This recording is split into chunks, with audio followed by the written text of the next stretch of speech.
கர்த்தர் நல்லவர், கர்த்தர் நல்லவர், கர்த்தர் நல்லவர். நாம் தொடர்ந்து இந்த மாதத்திலே திராட்சையை குறித்து பல காரியங்களை கற்று தேறி வருகிறோம். இந்த 7ஆம் தேதி வரைக்கும், கடந்த 6ஆம் தேதி வரைக்கும் திராட்சையை குறித்த பல பகுதிகளை நாம் பார்த்து வந்திருக்கிறோம். அந்த வரிசையிலே தேவனுடைய செய்திக்கு ஆதாரமாய் ஒரு வசனத்தை நான் வாசிக்கிறேன். வாசித்த பின்பு நாம் ஸ்தோத்தரித்து ஜெபித்து கர்த்தருடைய சத்தியத்துக்குள்ளும் வேதப்பாட உபதேசத்துக்குள்ளும் கடந்து செல்ல போகிறோம். ஆதியாகமத்தின் புஸ்தகம் 40ஆம் அதிகாரம் 11வது வசனம். ஆதியாகமம் 40:11 வாசிக்கிறேன். பார்வோனுடைய பாத்திரம் என் கையிலே இருந்தது. நான் அந்த பழங்களை பறித்து அவைகளை பார்வோனுடைய பாத்திரத்தில் பிழிந்து அந்த பாத்திரத்தை பார்வோனுடைய கையிலே கொடுத்தேன் என்று தன் சொப்பனத்தை சொன்னான். திரும்பவும் வாசிக்கிறேன், உங்கள் கவனத்துக்காக கவனமாய் கவனியுங்கள். ஆதியாகமம் 40:11. பார்வோனுடைய பாத்திரம் என் கையிலே இருந்தது. நான் அந்த பழங்களை பறித்து அவைகளை பார்வோனுடைய பாத்திரத்திலே பிழிந்து அந்த பாத்திரத்தை பார்வோனுடைய கையிலே கொடுத்தேன் என்று தன் சொப்பனத்தை சொன்னான். நாம் கண்களை மூடி, ஆண்டவரே, இந்த திராட்சை பழத்தை குறித்த இன்னும் என்ன ரகசியம் இருக்கிறது, இந்த திராட்சையிலே இருக்கிற மற்ற பகுதிகள் என்ன, அதை எங்களுக்கு விளங்க காட்டும் என்று சொல்லி எல்லாரும் ஒருமனப்பட்டு தேவனுடைய நாமத்து மகிமைக்காக வாய்களை திறந்து கர்த்தரை ஸ்தோத்தரித்து ஜெபம் பண்ணுவோம். இயேசுவின் நாமத்தினாலே கர்த்தரை ஸ்தோத்தரிப்போம். சோதரோம் சோதரோம் சோதரோம் சோதரோம் சோதரோம் சோதரோம் சோதரோம் சோதரோம் சோதரோம் சோதரோம் சோதரோம் சோதரோம் சோதரம் ஐயா. Hallelujah. Sibalaga lagada hanguda baudur yakara baudur yakara bala bala bala. Rabudi yakada gaudur de gaudur yangala gaudur de gedini katura daraka turabara. Digidini hangula bauturi sabaudu dagada gada daka turadaraka katara bala bala. Libi libi libi katura libi libi katakatara. Digadudi katuna the dog dagad nak do gadagad nak do gadagad nak katakatara baradi. Rubaye mek sodrom sodrom sodrom ya sodrom sodrom sodrom sodrom. Amen. Praise the Lord. தேவனுடைய நாமத்துக்கு மகிமையும் கிருபையும் தயவும் உண்டாவதாக. நேற்றைய தினத்திலே திராட்சை கொலைகள் என்று பார்த்தோம். அந்த கொலைகள் என்றால் என்ன, அந்த கொலைகளில் இருக்கிறதான சத்தியம் என்பதை என்ன என்பதை கற்றுக்கொள்ள உதவி செய்தார். அந்த வரிசையில் இன்றைக்கு இந்த ஆதியாகமம் 40ஆம் அதிகாரம் 11வது வசனத்தை வாசிக்கும் போது பிழிந்த திராட்சை பழம் என்று பார்க்கிறோம். பிழிந்த திராட்சை பழம், இங்கு திராட்சை ரசம் என்று சொல்ல இயலாது. பிழிந்த திராட்சை பழம். ஏன் திராட்சை ரசம் என்று அங்கு சொல்ல முடியாது? ஏன் பிழிந்த பழம் என்று சொல்லுகிறேன் என்றால், அந்த 11வது வசனம் ஆதியாகமம் 40:11 சொல்லுகிறது, நான் அந்த பழங்களை பறித்து அவைகளை பார்வோனுடைய பாத்திரத்தில் பிழிந்து, பழங்களை பிழிந்தேன் என்றுதான் இருக்கிறதை தவிர அதை பிழிந்து ரசமாக்கினேன் என்று இல்லை. அப்படியானால் இங்கு பிழியப்பட்ட திராட்சை பழத்தை பார்க்கிறோம். இந்த பிழியப்பட்ட திராட்சை பழத்திலே பலவிதமான சத்தியங்கள் இருக்கிறது. கர்த்தர் நல்லவர். இந்த பிழியப்படுகிற அனுபவம் 3 விதத்திலே இருக்கிறது. 3 விதத்திலே இந்த பழம் பிழியப்படுமா. பிழியப்படுவதை குறித்து கர்த்தர் நல்லவர், கர்த்தர் 3 விதம். முதலாவதாக கர்த்தர் நல்லவன் சொல்கிறோம். ஆதியாகமம் 40ஆம் அதிகாரம் 11வது வசனத்தை வாசித்தால் அந்த பழத்தை பறித்து பிழிந்தார்கள் என்று பார்க்கிறோம். பறித்து பிழிவது. அப்போ இந்த பழம் முதலாவது பறிக்கப்படுகிறது, மரத்தை விட்டு பிரிக்கப்படுகிறது, செடியை விட்டு பிரித்து எடுக்கப்படுகிறது, பறிக்கப்படுகிற அனுபவம். 2வதாக இது எப்படி பிழியப்படுகிறது? கர்த்தர் நல்லவே. 1 ராஜாக்கள் 5:11 சொல்லுகிறது, அதை இடித்து பிழிந்தார்கள். இடித்து பிழிந்தார்கள். பிழிவதற்கான 2வது பக்குவம், 2வது அனுபவம் இடித்து பிழிவது. தேவனுடைய நாமத்துக்கு மகிமை உண்டாவதாக. 3வது எப்படி பிழிவார்கள்? நியாயாதிபதிகள் 6ஆம் அதிகாரம் 38வது வசனம் சொல்வது, கசக்கி பிழிந்தார்கள். தேவனுடைய நாமத்துக்கு மகிமை உண்டாவதாக. கசக்கி பிழிவது. முதலாவது பானபாத்திரக்காரன் பறித்த பழத்தை ஓசத்திரம் பிழிந்து பார்வனுடைய கையிலே கொடுக்கிறார். 2வதாக கர்த்தர் நல்லவே சோதரம். நியாயாதிபதிகளில் அங்கு கிதியோன் பிழித்து சோதர கசக்கி பிழிகிறான். அது தேவனுடைய சத்தியத்தை உறுதிப்படுத்திக் கொள்வதை காண்பிக்கிறது. 3வதாக சாலமோன் காலத்திலே இடித்து பிழியப்படுகிறது. இது போஜனத்துக்காக கொடுக்கப்படுகிறது. அப்ப பிழியப்படுகிறதுல 3 அனுபவங்கள் உண்டு. 1 பறித்து பிழிவது, 2வது இடித்து பிழிவது, 2வது கசக்கி பிழிவது, 3வது இடித்து பிழிவது. இன்றைக்கு இந்த பிழியப்படுகிற அனுபவம், ஒரு திராட்சை பழம் பிழியப்படுகிறது. இந்த பிழியப்படுகிற அனுபவம் எதை காண்பிக்கிறது? தேவனுடைய ஜனங்கள் தேவனுக்காகவும் சத்தியத்துக்காகவும் அடைகிறதான உபத்திரவத்தை குறிக்கிறது. அவரோடு கூட பாடுபட்டால் அவரோடு கூட ஆளுகையும் செய்யலாம். பாடுகள் இல்லாமல் பரமில்லை, பரம் இல்லாமல் பரலோகமில்லை, பரலோகம் இல்லாமல் ராஜ்யமில்லை, ராஜ்யம் இல்லாமல் சீயோன் இல்லை. அநேக உபத்திரவத்தின் வழியாகத்தான் ஒரு தேவனுடைய மனுஷன், ஒரு தேவனுடைய மனுஷி தேவனுடைய ராஜ்யத்தை அடைய முடியும். நீங்கள் எப்படிப்பட்ட விசுவாச வீரர்களாய் இருந்தாலும் சரி, எத்தனை ஆண்டு கால ஜெப வீராங்கனைகளாய் இருந்தாலும் சரி, எவ்வளவு சத்தியத்தை கற்று தேறினவர்களாய் இருந்தாலும் சரி, கிறிஸ்துவுக்குள் வந்தோம் என்று சொன்னாலே ஒரு பிழியப்பட்ட அனுபவத்துக்குள் நாம் கடந்து போய்தான் ஆக வேண்டும். அந்த பிழியப்படாத பட்சத்திலே நாம் தேவனுடைய ராஜ்யத்தை அடைவது அவ்வளவு சுலபம் ஒன்றும் கிடையாது.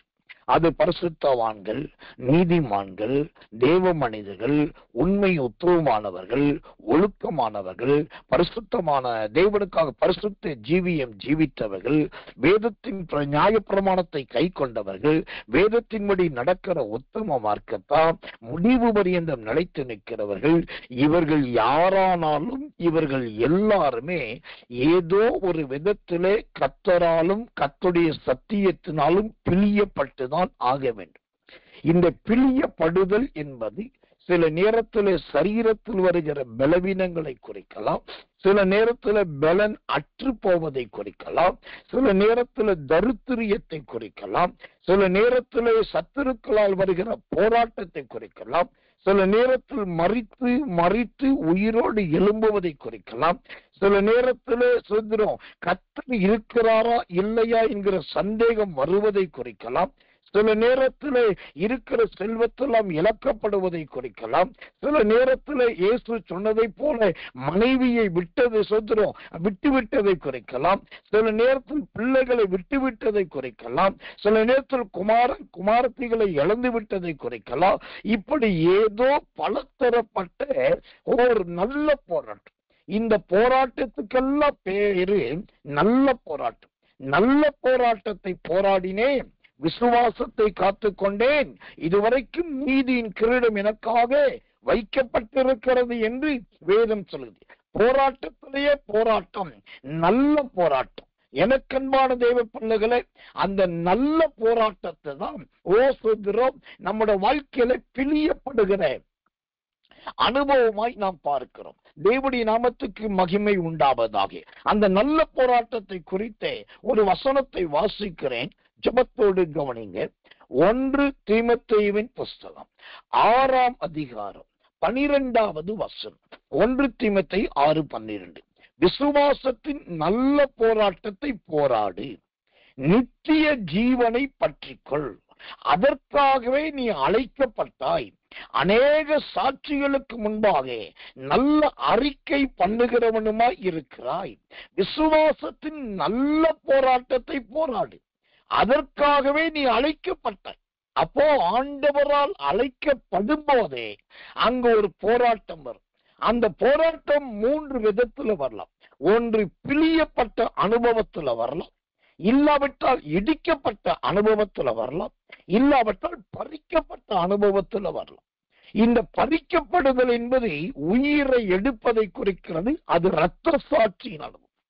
இடிக்கப்படுதல் என்பது பிசாசின் போராட்டத்தை காண்பிக்கிறது. கசைக்கு பிழிவது என்பது சொந்த மனிதர்களால் துரத்தப்படுவதை குறிக்கிறது. இப்படி ஏதாகிலும் ஒரு போராட்டத்தின் வழியிலே நாம் கடந்துதான் ஆக வேண்டும், அவைகளை மேற்கொண்டுதான் ஆக வேண்டும். இங்க ஒரு திராட்சை பழம் பிழிந்த திராட்சை பழத்தை பார்க்கிறோம். இந்த பிழியப்பட்ட அனுபவத்தை குறித்து கர்த்தர் நல்லவர், கர்த்தர் நல்லவர் 6 புத்தகத்திலே சொல்லப்பட்டது. வேதத்தில் 66 புத்தகங்கள் உண்டு. அதுல 6 புத்தகத்திலே பிழியப்படுகிற அனுபவத்தை குறித்து சொல்லி இருக்கிறதை பார்க்கலாம். கர்த்தருக்கு மகிமைதான். அந்த 6 புத்தகங்கள் எது?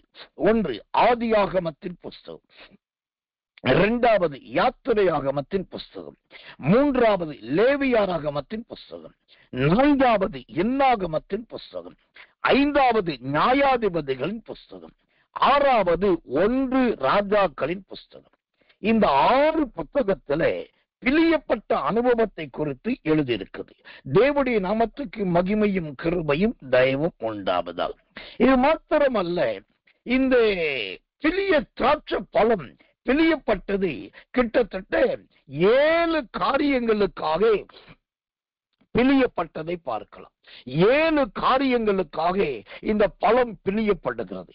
அந்த 7ஐயும் இன்றைக்கு நான் சொல்ல முடியுமா என்று எனக்கு தெரியவில்லை. தேவன் அனுமதித்தால், சமயம் வாய்த்தால், அந்த திராட்சை பழம் பிழியப்பட்ட 7 அனுபவங்களை வரிசையாய் உங்களுக்கு பரிசுத்த ஆவியானவரை முன்னிட்டு சொல்ல விரும்புகிறேன். வேண்டியவர்கள் எழுதி கொள்ளுங்கள். இது உங்க ஆவிக்குரிய ஜீவியத்துக்கு பிரயோஜனமானதா இருக்கு. கர்த்தர் நல்லவர், கர்த்தர் நல்லவர், கர்த்தர் நல்லவர். முதலாவதாக இந்த திராட்சை பழம் பிழியப்படுவதை குறித்து வாசிக்கும் போது ஆதியாகமத்தின் புஸ்தகம் 40ஆம் அதிகாரம் கர்த்தர் நல்லவர், கர்த்தர் நல்லவர் 11வது வசனத்தை வாசிக்கிறேன். ஆதியாகமம் 40:11 சொல்லுகிறது, பார்வோனுடைய பாத்திரம் என் கையிலே இருந்தது, நான் அந்த பழங்களை பறித்து அவைகளை பார்வோனுடைய பாத்திரத்திலே பிழிந்து அந்த பாத்திரத்தை பார்வோனுடைய கையிலே கொடுத்தேன் என்று தன் சொப்பனத்தை சொன்னான். கர்த்தர் நல்லவர், கர்த்தர் நல்லவர், கர்த்தர் நல்லவர். இங்கு திராட்சை பழம் பிழியப்பட்டது முதலாவது எதற்காக என்று சொன்னால் ராஜாவுக்காக. கர்த்தர் நல்லவர், கர்த்தர் நல்லவர், அந்த ராஜாவுக்காக. அப்படியானால் ராஜாவுக்காக இங்கு ஒரு திராட்சை பழம் பிழியப்படுகிறது. இந்த ராஜாவுக்காக என்றால் என்ன அர்த்தம்? ராஜாவுக்காக என்பது எதை காண்பிக்கிறதா இருக்கிறது? எஸ்தர் புஸ்தகம் 2ஆம் அதிகாரம் 2வது வசனம். எஸ்தர் 2:2. அப்பொழுது ராஜாவை சேவிக்கிற அவனுடைய ஊழியக்காரன் அவனை நோக்கி, ரூபவதிகளாயிருக்கிற கன்னி பெண்களை ராஜாவுக்காக தேட வேண்டும். ராஜாவுக்காக தேட வேண்டும். இங்கு அந்த திராட்சை பழம் முதல் பிழியப்படுகிறது.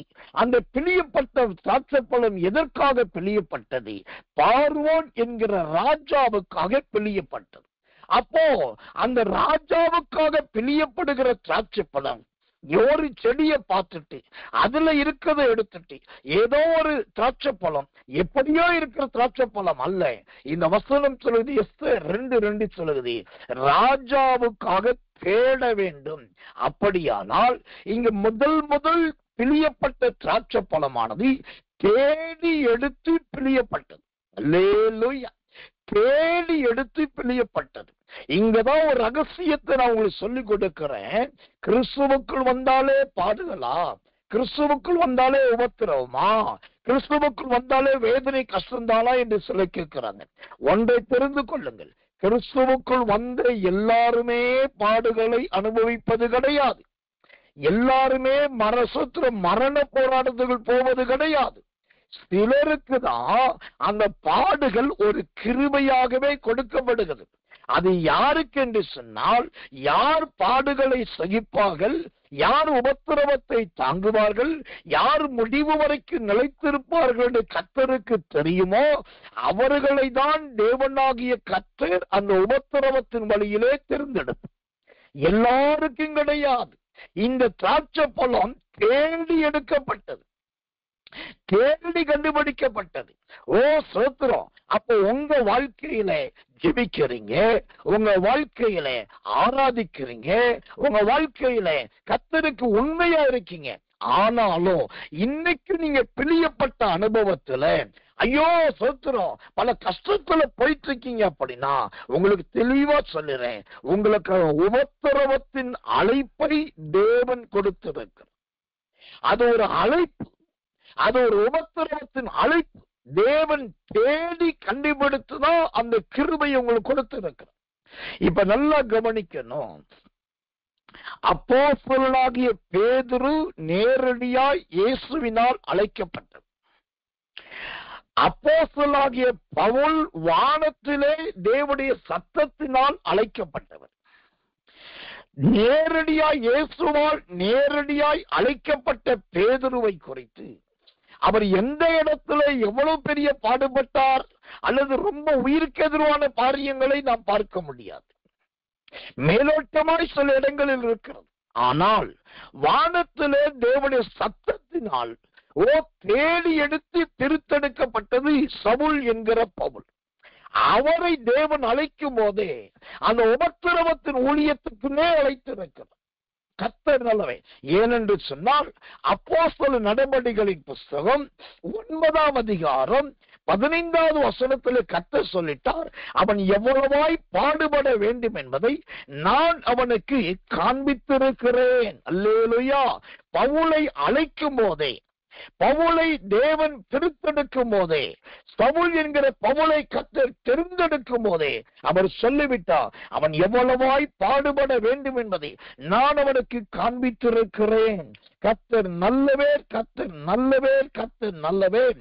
எனக்கன்பான தேவ பிள்ளைகளே, அப்ப தேவனாகிய கர்த்தர் இப்ப பேதுருவையும் அழைத்தார் நேரடியாக, பவுலையும் அழைத்தார் சத்தத்தின் மூலமாக. ஆனா பேதுருவின் வாழ்க்கை 3000 பேர் ரட்சிக்கப்படுவது, 5000 பேர் ரட்சிக்கப்படுவது, ராஜாக்களுக்கு சுவிசேஷம் சொல்லுவது, மந்திரிகளை கலங்க பண்ணுவது, இருக்கிற இடத்தை நடுங்க பண்ணுவது, அனனியா சப்பிராலை தீர்க்க தரிசனத்தின் மூலமாய் மரணத்துக்கு அனுப்புவது, செத்த சகோதரியை உயிரோடு எழுப்புவது, இது எல்லாம் பேதுருவின் ஊழியம். ஆனால் பவுலுடைய ஊழியத்தை பாருங்க. 40க்கு 1 குறைய அடிக்கப்பட்டார். பலமுறை நிர்வாணத்தில் இருந்தார், ஏராளமான முறை பசியில இருந்தார், ஒரு முறை கூடையில வைக்கப்பட்டு சுவருப்புறமா இறக்கப்பட்டு காப்பாற்றப்பட்டார். இப்படி ஒரு முறை அடித்து அவர் சொத்து மறித்து விட்டார் என்று போட்டுவிட மீண்டும் அவர் ஜீவன் பெற்று எழும்பி வந்தார். இப்ப பவுலுடைய வாழ்க்கை இந்த ராஜாவுக்கு கொடுக்கப்பட்ட பிழியப்பட்ட திராட்சை பழம். இந்த பவுலுடைய ஊழியமே ராஜாவுக்கு கொடுக்கப்பட்ட திராட்சை பழம். ஓ திராட்சை ரசம் தேவனுக்கு மகிமை உள்ளதாக அந்த ராஜாவுக்கு கொடுக்கப்பட்டது என்று சொன்னால் அது தேடி கண்டுபிடிக்கப்பட்டது. அது சோத்திரோ கர்த்தர் நல்லவே, அது ரொம்ப விசேஷமானது. எனக்கன்பானவர்களே, முதலாவது திராட்சை பழம் பிழியப்பட்டது, அது ராஜாவுக்கு கொடுக்கப்பட்டது. அந்த ராஜாவுக்கு கொடுக்கப்பட்டது என்பதே தேடி கண்டுபிடிக்கப்பட்டது. இந்த செய்தியை கேட்கிறவர்கள் நீங்கள் யாராயிருந்தாலும் சரி, ஒருவேளை இந்த செய்தி எனக்கு எதிரானது, எனக்கு விரோதமானது, இவர் எப்படி இப்படிதான் பேசுவாரு, இவருக்கு வேற பேச தெரியாது, ஒரு ஆறுதல் சொல்ல தெரியாது, ஒரு காயத்தை கட்ட தெரியாது, உபதேசம் என்ற பேர்ல எப்பயுமே விரோதமா சொல்லுவாரு நீங்க நினைக்கலாம். அதை குறித்து எனக்கு கவலை கிடையாது. ஏனென்று சொன்னால் தேவன் என்னை உருவாக்கின விதமே ராஜாவின் கையிலே கொடுக்கப்பட்ட திராட்சை பழம் போல பிழியப்பட்ட அனுபவத்தில் எனக்கு நல்லா தெரியும். தேவன் என்னை தெரிந்தெடுத்ததே ஒரு தேடி கண்டுபிடித்து தெரிந்தெடுத்திருக்கிறார். அப்போ நான் அந்த கிருபையில இருக்கும் போது கர்த்தர் நல்லவே, கர்த்தர் நல்லவே, கர்த்தர் நல்லவே. அப்போ ஸ்தோத்திரம், உங்களுக்கும் அதை கற்றுக் கொடுப்பதில் நான் கவலைப்படவில்லை. ஆக மொத்தம் இந்த பிழியப்பட்ட திராட்சை பழத்திலே முதல் திராட்சை பழம் ராஜாவுக்கு கொடுப்பதற்காக. அப்ப நல்லா கவனிக்கணும், இங்க சொல்லப்படுகிற ராஜா யார் தெரியுமா? நமக்கு இருக்கிற ஒரே ஒரு ராஜா, அவர்தான் யூதர்களின் ராஜா என்று சிலுவையில் அறையப்பட்டவர். புதிய ஏற்பாட்டு காலத்திலே, யூதர்களுடைய காலத்திலே யூதருடைய ராஜா என்று அழைக்கப்பட்டார். அதே ராஜா வெளிப்படுத்தின விசேஷத்திலே அப்போஸ்தலனாகிய யோவானுடைய காலத்திலே ராஜாதி ராஜா என்று அழைக்கப்பட்டார். அப்போ அந்த ராஜாவின் கையிலே நாம் ஒரு திராட்சை பழமா போகணும்னா நாம் பிழியப்பட்டுதான் ஆக வேண்டும். தேவனுடைய நாமத்துக்கு மகிமையும் கிருபையும் தயவும் உண்டாவதாக. இரண்டாவதாக இங்கே பிழியப்பட்ட இன்னொரு திராட்சை பழத்தை உங்களுக்கு காண்பிக்கிறேன். யாத்திரையாகமத்தின் புஸ்தகம் 27 அதிகாரம் 20வது வசனம். யாத்திரையாகமம் 27:20 வாசிக்கிறேன், ஜெபத்தோடு கவனிங்கள். குத்துவிளக்கு எப்பொழுதும் இருந்து கொண்டிருக்கும்படி இடித்து பிழிந்த தெளிவான ஒலிவ எண்ணெயை உன்னிடத்தில் கொண்டு வரும்படி இஸ்ரவேல் புத்திரருக்கு கட்டளையிடுவாயாக. அல்லேலூயா. கர்த்தர் நல்லவே, கர்த்தர் நல்லவே, கர்த்தர் நல்லவே. இங்கு இரண்டாவதாக பிழியப்பட்ட ஒரு அனுபவத்தை பார்க்கிறோம். இந்த பிழியப்பட்ட அனுபவம் என்னன்னாக்கா, இது எதற்காக பிழியப்படுகிறது? இரண்டாவதாக இது குத்து விளக்குக்காக பிழியப்படுகிறது. கர்த்தர் நல்லவே, கர்த்தர் நல்லவே, கர்த்தர் நல்லவே. அப்படியானால் இந்த குத்து விளக்குக்காக பிழியப்படுகிறதே, இந்த குத்து விளக்கு என்றால் என்ன? இந்த குத்து விளக்கு என்பது எதை காண்பிக்கிறது? தேவனுடைய நாமத்துக்கு மகிமையும் கிருபையும் தயவும் உண்டாவதாக. இந்த குத்து விளக்கை குறித்த ஒரு கிருபையுள்ள வசனத்தை வாசிக்கிறேன், ஜெபத்தோடு கவனிங்கள். கர்த்தருடைய நாமம் மகிமைப்படுவதாக. கர்த்தர் நல்லவே, கர்த்தர் நல்லவன். எபிரேயர் புஸ்தகம் 9 அதிகாரம் 2வது வசனம். எபிரேயர் 9:2. எப்படி எனில், ஒரு கூடாரம் உண்டாக்கப்பட்டிருந்தது, அதன் முந்தின பாகத்தில் குத்து விளக்கும் மேஜையும் தேவ சமூகத்து அப்பங்களும் இருந்தன. அது பரிசுத்த ஸ்தலம் என்னப்படும். அல்லேலூயா. கர்த்தருக்கு மகிமை உண்டாவதாக. இங்கு பிழியப்படுகிற இரண்டாவது அனுபவம் ஏன் பிழியப்படுகிறது, எதற்காக என்று சொன்னால் குத்து விளக்குக்காக பிழியப்படுகிறது. இந்த குத்து விளக்கு என்பது என்ன சொல்றாங்க?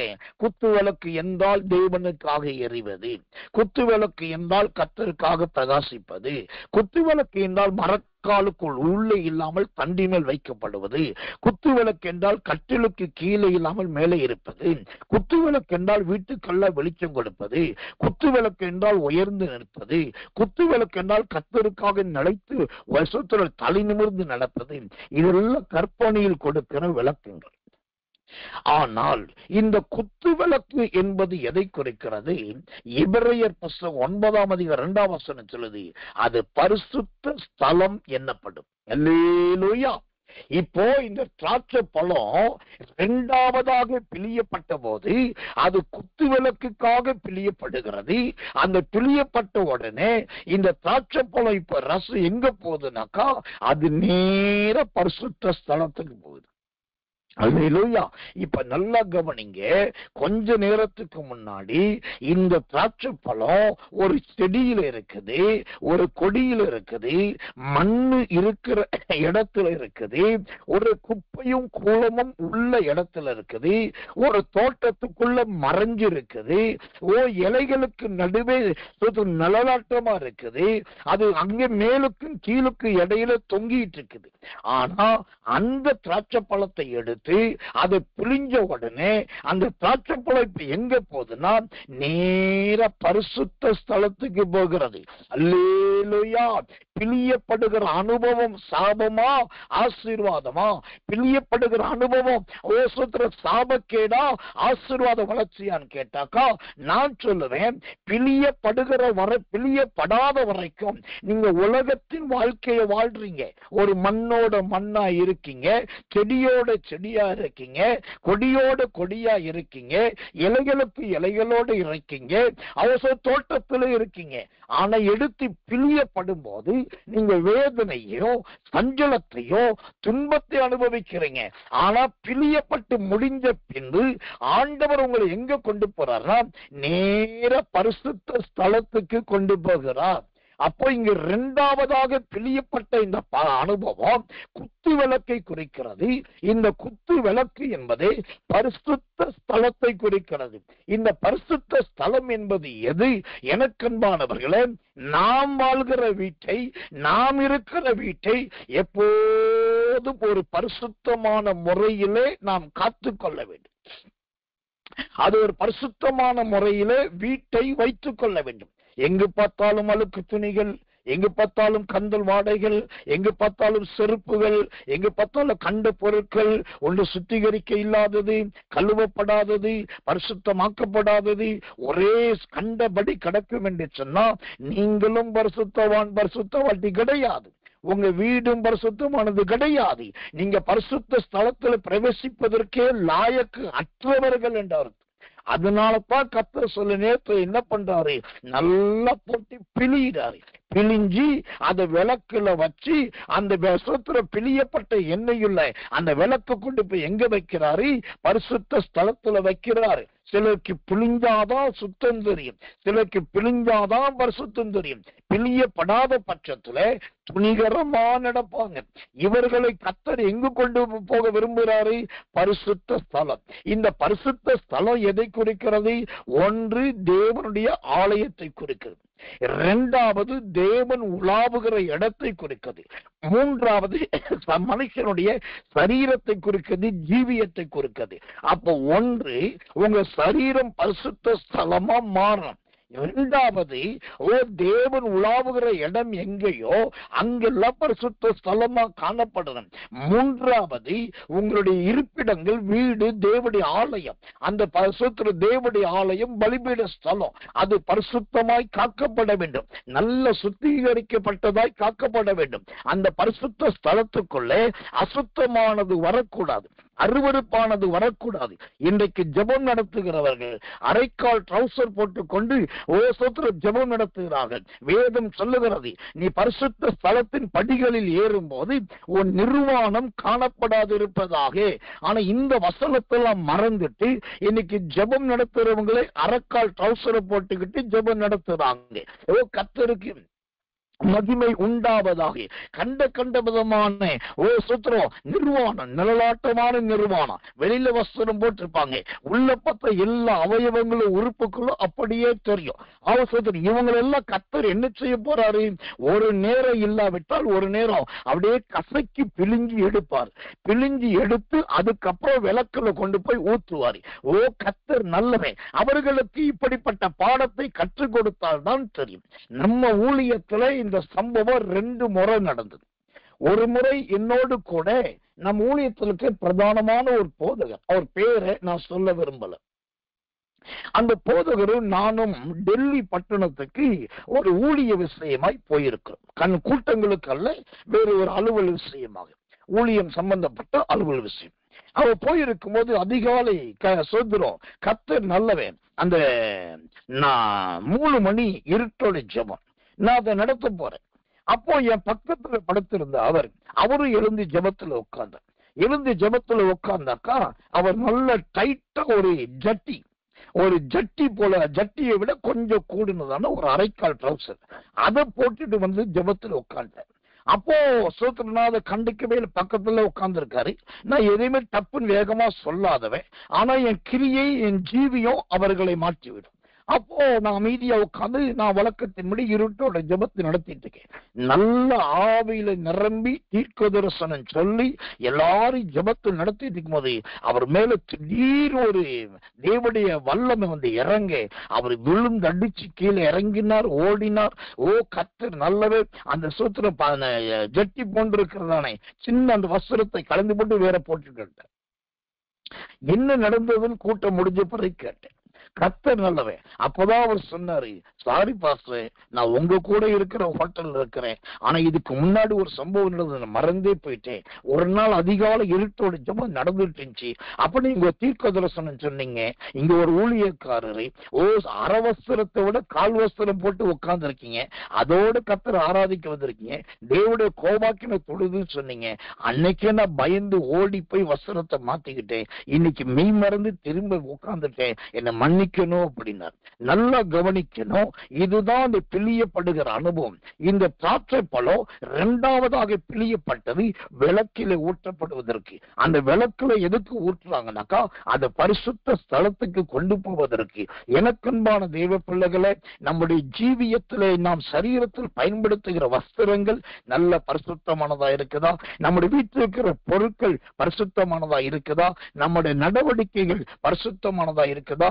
டாம்பிக வேண்டாம், லௌகிக வேண்டாம், ஆடம்பரம் வேண்டாம், சிற்றின்பம் வேண்டாம். கர்த்தர் நல்லவை. யோசேப்பின் அப்படிப்பட்ட வஸ்திரங்கள் வேண்டாம், ஆனால் ஒரு பரிசுத்தமானதா இருக்கலாமே. அப்பதான தேவன் நம்மை பரிசுத்த ஸ்தலத்துக்கு கொண்டு போவார். தேவனுடைய ராஜ்யத்துக்கு போக வேண்டும் என்று சொன்னால் இப்படிப்பட்ட முதலாவது வாழ்க்கையின் ஜீவியத்திலே பரிசுத்த நடவடிக்கைகள் தேவை. அதுதான் ரொம்ப முக்கியம், ரொம்ப அவசியம். கர்த்தர் நல்லவர், கர்த்தர் நல்லவர், கர்த்தர் நல்லவர். முதலாவது பார்த்தோம், இந்த திராட்சை பழம் பிழியப்படுவது அது ராஜாவுக்காக பிழியப்பட்டது, அது தேர்ந்தெடுக்கப்பட்ட பழமாய் பிழியப்பட்டது. 2வதாக பிழியப்படுகிற அனுபவத்தை பார்த்தோம், அது குத்து விளக்குக்காக பிழியப்பட்டது. அந்த குத்து விளக்கு பரிசுத்த ஸ்தலத்துக்கு கொண்டு போகப்படுகிறது. தேவனுடைய நாமத்துக்கு மகிமையும் கிருபையும் தயவும் உண்டாவதாக. 3வதாக இந்த பிழியப்பட்ட திராட்சை பழத்தை குறித்து இன்னொரு சத்தியத்தை வாசிக்கிறேன். எதற்காக பிழியப்படுகிறது? யாத்திரையாகமத்தின் புஸ்தகம் 29ஆம் அதிகாரம் 40வது வசனம். யாத்திரையாகமம் 29:40 வாசிக்கிறேன், ஜெபத்தோடு கவனிங்க. ஒரு மரக்காலிலே 10ல் ஒரு பங்கானதும் இடித்து பிழிந்த கார்படி எண்ணெயிலே பிசைந்ததுமாகிய மெல்லிய மாவையும் பானபலியாக கால்படி திராட்சை ரசத்தையும் ஒரு ஆட்டுக்குட்டியுடனே படைப்பாயாக. கர்த்தர் நல்லவர், கர்த்தர் நல்லவர், கர்த்தர் நல்லவர். இங்கு பிழியப்படுகிற 3வது அனுபவத்தை பார்க்கிறோம். இந்த பிழியப்படுகிற 3வது அனுபவம் எதை குறிக்கிறது? அந்த யாத்திரையாகமம் 29:40 வாசிக்கும் போது அங்கு கடைசி வார்த்தை சொல்கிறது, அந்த திராட்சை பழத்தை, அந்த திராட்சை ரசத்தை படைப்பாயாக. ஓ தேவனுடைய நாமத்துக்கு மகிமை உண்டாவதாக. அப்படியானால் இங்கு பிழியப்படுகிற 3வது அனுபவம் எதை குறிக்கிறது? தேவனுக்காக நம்மையே ஸ்தோத்திரம் படைக்க வேண்டும், நம்மையே படைக்கிற அனுபவம். ஓ எனக்கன்பான தேவ பிள்ளைகளை, அந்த பிழியப்பட்ட திராட்சை பழம் இப்ப 3வது எங்க என்னவாய் மாறுகிறது? தேவனுக்காக படைக்கப்படுகிறது. ஓ ஓ, இதை நான் கர்த்தருக்காக கொடுக்கிறேன், இதை நான் ஆண்டவருக்காக கொடுக்கிறேன், இது தேவனுடைய ஊழியத்துக்காக கொடுக்கிறேன், இது சத்தியத்தை போதிக்கிற போதனைக்காக கொடுக்கிறேன், இது கர்த்தருக்கு உரியது, இது இனிமேல் எனக்கு உரியது கிடையாது என்று சொல்லி அப்படியே படைக்கப்படுகிற அனுபவம். தேவனுடைய நாமத்துக்கு மகிமை உண்டாவதாக. இந்த காலத்துல கடவுளுக்கு படைக்கிறதுக்கு குறைவு கிடையாது. சாமிக்கு படைக்கிறவர்கள் ஏராளம், நம்முடைய ஆண்டவருக்கு படைக்கிறவர்களும் இருக்கிறார்கள். ஆனால் எதை படைக்கிறோம் என்பதுதான் இங்க முக்கியம். கண்டதை கொண்டு போய் படைக்கலாமா? கூடாதே. சீர்பிடித்ததை படைக்கலாமா? கூடாதே. நசல் கொண்டதை படைக்கலாமா? கூடாதே. நொண்டியானதை படைக்கலாமா? கூடாதே. கெட்டு போனதை படைக்கலாமா? கூடாதே. அப்ப எதை தான் படைக்க வேண்டும்? அதை குறித்து வேதம் அழகாய் சொல்லுகிறது. எசேக்கியேல் தீர்க்க தரிசனத்தின் புஸ்தகம் 43 அதிகாரம் 25வது வசனம். எசேக்கியேல் 43:25. 7 நாள் வரைக்கும் தினம் தினம் பாவ நிவாரணத்துக்காக ஒரு வெள்ளாட்டு கடாவை படைப்பாயாக, பழுதற்றவைகளான இளங்காளைகளையும் மந்தையில் இருந்து எடுத்த ஆட்டுக்கடாவையும் படைப்பாயாக. அல்லேலூயா. எதை படைக்க வேண்டும்? 2 விதத்துல 2 காரியத்தை படைக்க வேண்டும். ஒன்று பழுதற்றவைகளை படைக்க வேண்டும், 2வது மந்தையிலிருந்து எடுத்தவைகளை படைக்க வேண்டும். பழுதற்றவைகளை, தேவனுடைய நாமத்துக்கு மகிமையும் கிருபையும் தயவும் உண்டாவதாக.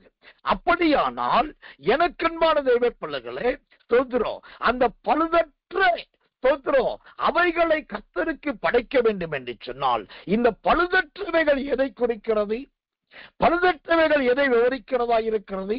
என்னாகமத்தின் புஸ்தகம் 28 அதிகாரம் 31வது வசனம். என்னாகமம் 28:31.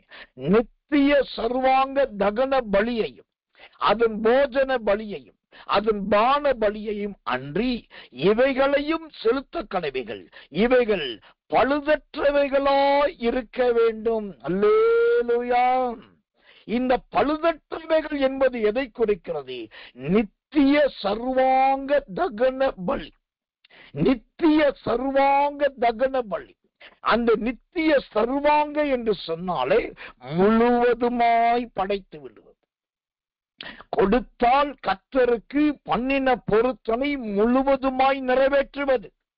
ஒரு பகுதியை படைத்துவிட்டு மறுபகுதி எனக்கு வேண்டும் என்று எடுப்பது அல்ல. முதல் ஒரு பகுதி கொடுப்போம், இன்னொரு பகுதியை மறுமுறை கொடுப்போம் என்பது அல்ல. ஓ, கர்த்தர் நல்லவே. அந்த படைக்கிறதை முழுவதுமாய் முழுமனதாய் தாமதம் இல்லாமல் படைக்க வேண்டும்.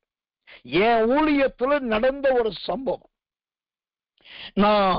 நானும் ஆண்டுடைய மனைவியோடு கூட ஊழியம் செய்த காலம்.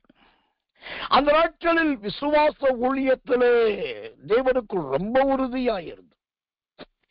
அப்ப தொலைபேசி அழைப்பெல்லாம் அதிகம் கிடையாது. ஆனால் எந்த ஊழியத்தை குறித்து ஜெபிக்கிற ஜெபத்தை குறித்து புதுக்கோட்டை பட்டணத்திலே ஒருவர் கேள்விப்பட்டார். அவர் கேள்விப்பட்டவர் நேரடியாக என்னை பார்க்க வேண்டும், என்னிடத்தில் ஜெபிக்க வேண்டும் என்று வந்தார். ஒரு நாள் எதிர்பாராத விதத்திலே கணவனும் மனைவியும் அங்கிருந்து புதுக்கோட்டையிலிருந்து புறப்பட்டு வந்து விட்டார். வந்தவர்கள் என்ன செய்தார்கள்? வரும்போது கையிலே ஒரு நல்ல அழகான ஏறத்தாழ ஒரு அடி உயரமுள்ள ஒரு அகலமான பெரிய ஒரு டப்பாவை தூக்கி கொண்டு வந்தாங்க. அவங்க வந்தாங்க. அப்ப உங்களதான் பார்க்க வந்தோம்னு சொன்னாங்க. அப்புறம் கூடினோம், உட்காந்து பேசணும், ஜெபித்தோம். அப்போ புறப்படும் போது அந்த டப்பாவை எனக்கு கொடுத்து, இது உங்களுக்கு காணிக்கையா வைத்துக் கொள்ளுங்க அப்படின்னாங்க. அப்ப நான் கேட்டேன், இது என்னது? டப்பாவே வித்தியாசமா இருக்குது, இது என்ன டப்பா அப்படின்னு கேட்டேன். அப்போ சொன்னாங்க, நாங்க தினந்தோறும் காணிக்கப்படும், ஒரு நாள் அல்ல, தினந்தோறும் காணிக்கப்படும். அந்த காணிக்கையை இந்த டப்பாவில் போடுவோம். இது எல்லாம் ஃபுல் ஆன உடனே நாங்க ஏதாவது ஒரு மிஷனரி ஊழியத்துக்கு நாங்க கொடுக்கிற பழக்கம். ஆனா இந்த முறை அது நிரம்புறதுக்கு பாதி இருக்கும் போதே நாங்க மிஸ்ரேர் ஊழியத்துக்கு அல்ல வேறு ஒரு ஊழியத்துக்கு கொடுப்பதை போல நாங்க சொப்பனம் பார்த்தோம். இப்போ அந்த டப்பா நிரம்பிருச்சு. அப்போதான் எங்களுக்கு ஆவில பட்டது, உங்களுக்கு கொடுக்கணும் உணர்த்தப்பட்டோம். இதை நீங்க காணிக்கைய வச்சுக்கோங்கன்னு சொல்லிட்டு திறக்கப்படாத அந்த பெரிய 1 அடி 1 அடி உயரம் உள்ள ஒரு டப்பாவை கொடுத்துட்டு அவங்க போயிட்டோம். அப்புறம் போனதுக்கு அப்புறம் திறந்து பார்த்தோம், அது 5 ரூபாய், அப்பெல்லாம் 10 ரூபாய்லாம் கிடையாது, 5 ரூபாய். அப்புறம் சுத்துறோம், பல ரூபாய்க்கு நோட்டுகளா இருந்தது. அவங்களுடைய கிருபை அதை எடுத்து ஜெபித்து பயன்படுத்துறோம். அதுக்கப்புறம் அவங்க விரும்பினபடி புதுக்கோட்டையில எங்களை வச்சு ஒரு ஊழியத்தை ஆயத்தப்படுத்தினாங்க. அப்போ நாங்க அவங்க அழைத்த அழைப்புக்கு இணங்கி அந்த ஊழியத்தை செய்வதற்காக நான் போயிருக்கிறேன். அங்க போய் ஊழியத்துல செஞ்சு அங்க இருக்க டிஎல்சி சர்ச்சில் கூட்டத்துல செய்தி எல்லாம் கொடுத்து ஜனங்களை நல்ல ஆவில் நடத்தி ஜெபத்தில் நடத்தி முடிச்சுட்டு கிளம்பும் போது அவங்க சொன்னாங்க, பாஸ்டர் நாங்க போன முறை வந்து பார்த்தப்போ அந்த டப்பாவை கொண்டு வந்து கொடுத்தோம், அதுக்கப்புறம் இப்ப நாங்க ஜெபம் பண்ணோம், எங்களுக்கு நாங்க 2 பேரும் பென்ஷன் வாங்கிட்டு இருக்கோம், நாங்க வேலை செய்த காலத்துல வேலைக்கு ஏற்ற ஒரு வருமானம் எங்களுக்கு மொத்தமா ஒண்ணு வருது, அந்த வருமானத்தில் முழு தசோபாகத்தை உங்களுக்கு நாங்க எடுத்து வச்சிருக்கிறோம், அது இயேசுவின் வல்லமை ஊழியத்துக்கும் இன்னும் அந்த அமௌண்ட் வரல, வந்த உடனே நான் உங்களுக்கு தகவல் கொடுக்கிறேன், நானே வந்து நேர்ல கொடுத்துட்டு ஜெபம் பண்ணிட்டு வரேன் நாங்க. சரி அப்படின்னு சொல்லிட்டு அதற்காகவும் முன்கூட்டியே ஒரு படைக்கப்பட்ட காணிக்கின் விசுவாசத்துல ஜெபம் பண்ணிட்டு வந்தாச்சு. ஆனா சொன்னதின்படியே அரசாங்கத்தின் மூலமாய் அவர்கள் வர வேண்டிய பணமும் வந்தது. அது எல்லாத்தையும் இவங்க கிரெடிட் எடுத்து கையிலும் வந்தது. கடைசியா ஒரு நாள் கொடுப்பதற்காக மறுநாள் காலையில புறப்பட்டு விருதுநகர் வருவதில் ஆயத்தப்படுகிறார். அந்த நேரத்துல மதுரை பட்டணத்துல அவருடைய ரொம்ப நெருங்கின உறவினர், மனைவியோடு உடன் பிறந்த ஒரு நெருங்கின உறவினர், அவர் போன் பண்ணி எனக்கு இப்படி சிக்கல் ஆயிருச்சு, எனக்கு நாளைக்குள்ள இவ்வளவு பணம் தேவைப்படுது, அந்த பணத்தை கொடுத்தாக்கா அடுத்த கரெக்டா 10 நாள்ல நான் கொடுத்துறேன் அப்படின்னு சொல்லி ரொம்ப ரிக்வஸ்ட் பண்ணி கேட்டு அவருக்கு பெரிய பிரச்சனை இருக்க சொல்லி எனக்கு இப்படியாவது உதவி செய்யுன்னு சொன்ன உடனே இவங்க 2 பேர் என்ன பண்ணாங்க, நம்ம அன்னைக்கு காலையில புறப்பட்டு விருதுநகருக்கு வர வேண்டியவர்கள் அதே நாள்ல புறப்பட்டு அந்த காணிக்கை தசோபாத்தை எடுத்துக்கிட்டு வந்தவர்கள் நேரம் மதுரையில் இறங்கிட்டாங்க. எதற்காக? உறவினர் கேட்டுட்டார், அவரு கொடுத்துருவோம். அப்புறம் அவங்க 10 நாள் கழிச்சு கொடுத்த உடனே அதை வாங்கி நம்ம சோதரம் ஊழியக்கார் கொடுத்துரும் சொல்லி இறங்கிட்டாங்க. நடந்த சம்பவம். இறங்கி பாக்குறாங்க, தோள்பட்டையில் இருந்த பை பத்திரமா இருக்குது, பையுக்குள்ள இந்த பணம் 1 ரூபாய் இல்லை. பை அந்த தோள்பட்டையிலிருந்து அந்த சோத்திரம் ஒரு பை, அது நல்ல உயரமான ஷாப்பர் பேக் போல நல்ல துணியில தைக்கப்பட்டது, அது பத்திரமா இருக்குது. ஆனா அதுல இருந்து லட்சக்கணக்கான பணம் அப்படியே 1 ரூபாய் மிஞ்சல. இவர்கள் பதறினார்கள், துடித்தார்கள், அங்கலாய்த்தார்கள். எங்க போனது, யார் எடுத்தார்கள் தெரியல. எனக்கன்பால் அப்படியே திரும்பி போனவர்கள் அங்கிருந்து ஒரு சோதரம் பிசிஓ போன் என்று சொல்லக்கூடிய ஒரு போன்ல இருந்து பேசி அழுதார்கள். அவங்க சொன்னாங்க, ஐயா எங்களை மன்னிக்கணும், கடைசி நேரத்தில் நாங்கள் மனசு மாறி கொஞ்சம் சோதரம் அது இங்க கொடுத்துட்டு அவர் கொடுத்த பிறகு கொடுக்கலாம்னு யோசிச்சோம், ஆனால் இப்படி ஆயிருச்சே, இத்தனை வருஷம் உழைப்பு போயிருச்சேன்னு சொல்லி கதறினார்கள். எனக்கு அன்பானவர்களே நல்லா கவனிக்கிறோம், அவங்க கொடுக்கலையேன்னு சொல்லிட்டு நான் அவங்களை விடலை, ஆனாலும் அவர் துக்கப்பட்டு பாரத்திற்காக தெரிஞ்சு உடனடியாக பிரயாணம் பண்ணி அவங்க வீட்டுல போய் நல்ல முழங்கால் போட்டு அவர்கள் ஆறுதல் படுத்தி ஜெபித்து நீங்க காணிக்க கொடுத்தாதான் இல்லை, கொடுக்காட்டியும் கர்த்தரை நேசிக்கிறார் சொல்லி அவர்களுக்கு பக்கபலமா இருந்து தேவனுடைய வார்த்தைகளை சொல்லி ஆறுதல் படுத்தி விட்டு வந்தேன். எனக்கன்பானவர்களை இங்க 3வது ஒரு பிழியப்படுகிற அனுபவத்தை பார்க்கிறோம். இந்த பிழியப்படுகிற திராட்சை பழம் தேவனுக்காக படைப்பதற்கு இந்த படைக்கப்படுகிற அனுபவம் முதலாவது பழுதற்றவைகளா இருக்க வேண்டும், 2வது மந்தையிலிருந்து எடுக்கப்பட்டதா இருக்க வேண்டும்.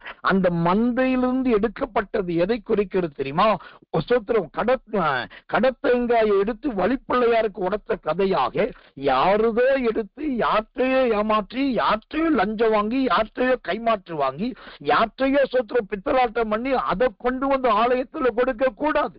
உங்க மந்தை எதுவோ, உங்களுடைய ஆட்டுக்குட்டிகள் எதுவோ, உங்களுடைய உழைப்பு எதுவோ, உங்க வருமானம் எதுவோ அதுல இருந்துதான் கர்த்தருக்கு படைக்கணும்.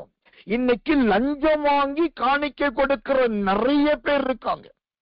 லஞ்சம் வாங்கி தசாவாகம் செலுத்துகிறவங்க நிறைய பேர் இருக்காங்க. அவங்களுக்கு ஒரு கணக்கு இருக்கு. என்ன கணக்கு தெரியுமா?